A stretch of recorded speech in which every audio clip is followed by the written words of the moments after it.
Halo semuanya, kembali lagi dengan Sermido di sini. Pasca PTS 1, kita akan belajar materi dari bab 3. Nah, jadi materi dari bab 3 ini adalah perkembangan masyarakat Indonesia pada masa Orde Baru dan juga reformasi. Check this out. Untuk pertemuan kali ini, kita akan membahas dua submateri utama. Yang pertama adalah menuju pemerintahan Orde Baru, ya. Kemudian yang kedua adalah penataan kehidupan politik. Sekarang kita masuk yang bagian A, yaitu menuju pemerintahan Orde Baru. Kondisinya ketika itu adalah, saya mau jelaskan sedikit, bahwasanya berkat Super Semar, kepercayaan rakyat terhadap Soeharto semakin meningkat. Karena apa? Pasca G30 SPKI, Soekarno mulai banyak pertanyaan dari kalangan rakyat. Kenapa ini bisa terjadi? Apakah benar ada bahwasanya Soekarno itu terlibat dalam G30 SPKI atau bagaimana? Nah, sementara kita ketahui bahwasanya program Soekarno salah satunya adalah Nasakom, nasionalis, kemudian agamis, dan juga kaum komunis atau partai komunis itu sendiri. Nah, Soekarno bercita-cita untuk menggabungkan ketiga elemen tersebut dan ternyata gagal. Nah, makanya beliau dipertanyakan oleh rakyat. Pasca kejadian tersebut, kepercayaan rakyat terhadap Soekarno semakin menurun, kemudian kepercayaan rakyat terhadap Soeharto semakin meningkat. Setelah itu, kepemimpinan di Indonesia itu ada terjadi konflik dualisme. Nah, apa itu konflik dualisme? Jadi, Presiden Soekarno tetap diakui sebagai presiden, namun untuk menjalankan pemerintahan, roda pemerintahan itu dilakukan atau dijalankan oleh Soeharto. Jadi, terjadi perang dingin di situ atau dualisme. Konflik dualisme ini akhirnya berakhir, ya.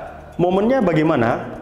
Jadi ketika itu akhirnya Soekarno mengumumkan untuk menyerahkan kekuasaan kepada Soeharto, dan hal ini ditandai dengan penyerahan tersebut terjadi pada tanggal 20 Februari tahun 1967. Kemudian dilanjutkan oleh MPRS yang melakukan sidang istimewa untuk mengukuhkan Soeharto menggantikan Soekarno.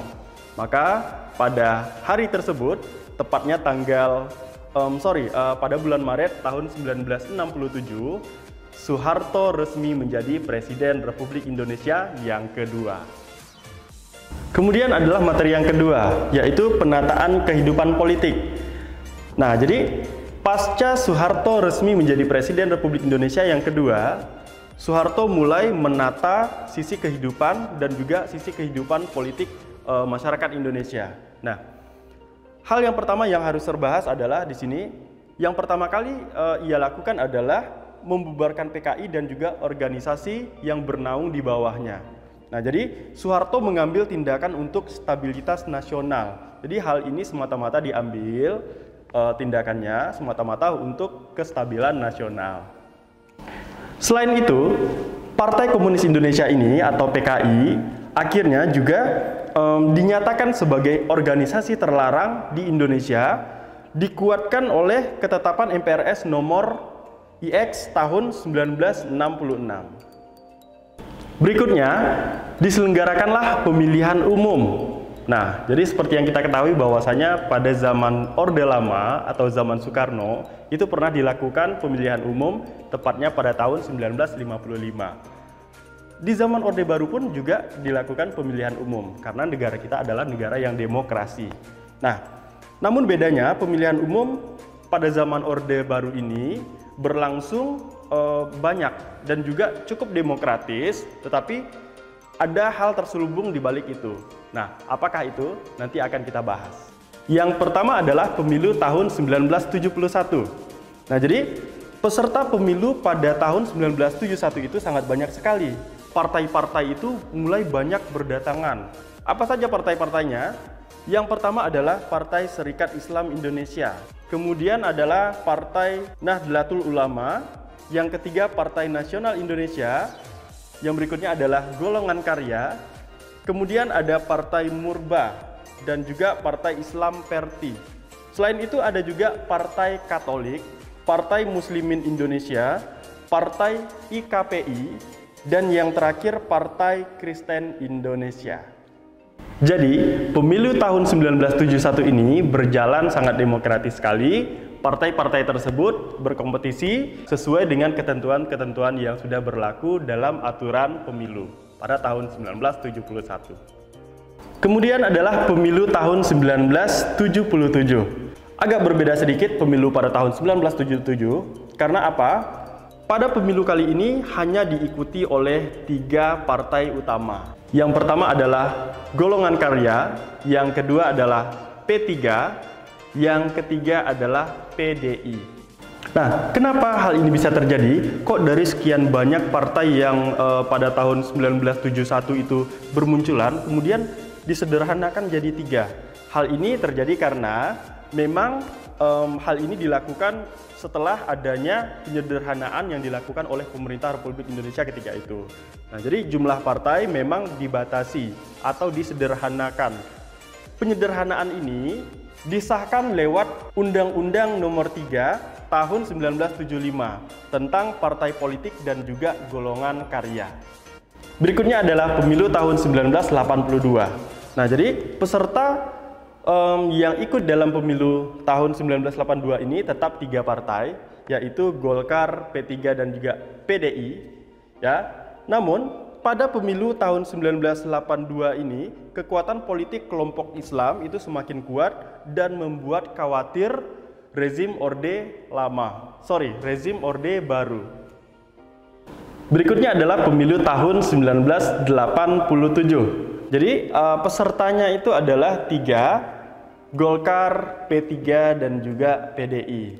Namun pada pemilu tahun 1987 ini, kekuatan politik kelompok Islam P3 ya itu kemudian menurun. Karena apa? Ada seperti politik lah di situ, yang mana tujuannya untuk memenangkan satu kandidat saja atau satu partai saja. Seperti yang sudah kita ketahui bersama, tidak lain tidak bukan untuk memenangkan golongan karya. Selain itu, kelompok-kelompok Islam ini juga tidak diperbolehkan menggunakan azas lain selain azas tunggal Pancasila. Misalnya, asas Islam itu tidak diperbolehkan. Jadi ketika itu hal tersebut memang dilarang, yang hanya diperbolehkan hanyalah asas tunggal Pancasila. Berikutnya adalah pemilu tahun 1992. Nah, pada pemilu kali ini PDI berhasil memperoleh suara yang lebih besar dari pemilu-pemilu yang sudah lalu. Berikutnya adalah pemilu yang dilakukan pada tahun 1997. Nah, kalau pada tahun 1992 perolehan suara PDI naik, pada pemilu tahun 97 ini malah justru berbalik, ya. Yang banyak memperoleh suara ketika itu adalah Partai Golongan Karya dan juga Partai P3 atau PPP gitu. Nah, kenapa kok bisa PDI mengalami penurunan suara? Ternyata pada waktu itu ada konflik internal di tubuh PDI sendiri antara Megawati Soekarno Putri dengan Suryadi. Baiklah, kesimpulannya adalah bahwasanya pada zaman Orde Baru memang demokrasi berjalan dengan cukup baik. Namun ada hal-hal yang kemudian tidak muncul di permukaan. Misalnya, ternyata ketika itu pemilu-pemilu yang berlangsung itu seolah-olah sudah diarahkan untuk memenangkan hanya satu kelompok saja, yaitu Partai Golongan Karya. Materi berikutnya adalah pemasyarakatan program P4. Nah, apa itu program P4? P4 adalah pedoman penghayatan dan pengamalan Pancasila, yaitu sebuah pandangan atau panduan tentang pengamalan Pancasila dalam kehidupan bernegara pada masa Orde Baru. Nah, tujuannya apa? Tidak lain tidak bukan untuk membentuk pemahaman yang sama antar sesama rakyat Indonesia ya mengenai demokrasi Pancasila. Berikutnya adalah penataan politik luar negeri. Nah, seperti yang kita ketahui bersama bahwasanya pada zaman Soekarno ya, Indonesia keluar dari keanggotaannya sebagai PBB, anggota PBB.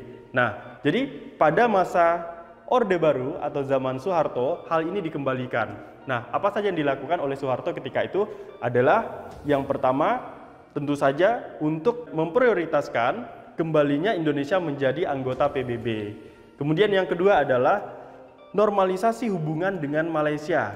Nah, jadi ketika Soekarno memimpin, pernah sampai ada slogan bahwasanya kita ganyang Malaysia. Nah, itu adalah sebuah konflik yang terjadi pada masa Soekarno. Nah, pada masa rezim Orde Baru, hubungan diplomasi tersebut itu diperbaiki. Ya, hubungan antar negara itu diperbaiki. Baiklah, itu sedikit penjelasan dari Sermido tentang materi kita pertemuan kali ini. Nah, setelah ini seperti biasa akan ada tugas yang harus kalian selesaikan. Jadi, silakan dikerjakan dengan rasa penuh tanggung jawab dan kumpulkan tepat waktu. Oke, tetap semangat dan sampai jumpa.